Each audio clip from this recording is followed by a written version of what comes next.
Experiencing a healthy relationship after an abusive one is really overwhelming and can be so confusing, and I wondered why it was so intense for me, aside from the fact that it caused me to confront a lot of PTSD.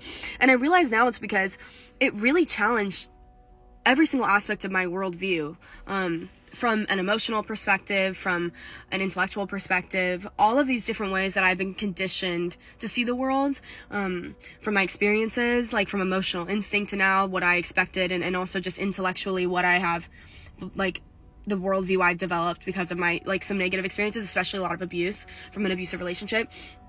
Being confronted with the opposite, with a real person in front of you, not an idea, not a fantasy anymore, not through the words of another person trying to tell you how things could be, or not through a TV show where you see something healthy or reading it in a book. It's right in front of you and it's real, and suddenly you're genuinely being challenged, and it can send you into a spiral. You can feel somehow so dysregulated because you kind of in a weird way become regulated within the worldview you've created, even though it's can be a really negative, harmful one, because you've experienced a lot of pain or abuse.